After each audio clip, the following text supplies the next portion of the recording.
اگه جنگ یا شرایط اضطراری پیش بیاد، مستاجر هنوز باید اجاره بده؟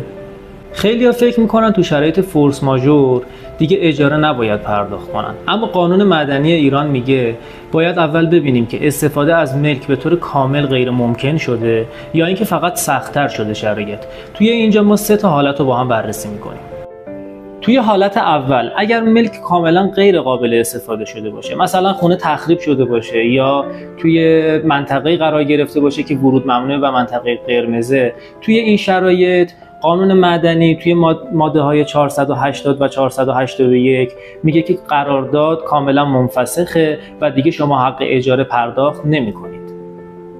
توی حالت دوم، اگر ملک قابل استفاده باشه ولی فقط شرایط سخت‌تر شده باشه، مثلا کسب و کار افت کرده باشه یا دسترسی محدود شده باشه، اما ملک قابل استفاده باشه، مستاجر باید حق اجاره رو کامل پرداخت کنه، مگر اینکه زمان عقد قرارداد توی قرارداد بند فورس ماژور رو اضافه کرده باشن و توش دقیقاً آورده باشن که توی چه شرایطی اجاره رو پرداخت نکنن یا اگر پرداخت میکنن چه مبلغی و تا چه زمانی باشه.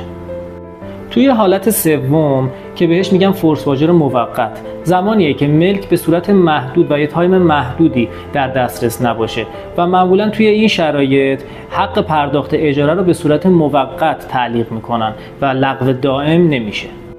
پس همیشه یادتون باشه فورس ماژور به معنی بخشش اجاره نیست. کلیدش اینه که آیا اون ملک قابل استفاده هست یا نه و شما زمان عقد قرارداد بند فورس ماژور رو اضافه کردید یا نه. لطفاً کپشن رو مطالعه کنید، شرایط رو براتون داخلش کامل نوشتم و اینکه این پست رو برای دوستانتون هم ارسال کنید و اگر فکر میکنید مسئله جا مونده میتونید توی کامنت ها برای من بنویسید تا اطلاعاتمون بیشتر بشه. ممنونم از شما.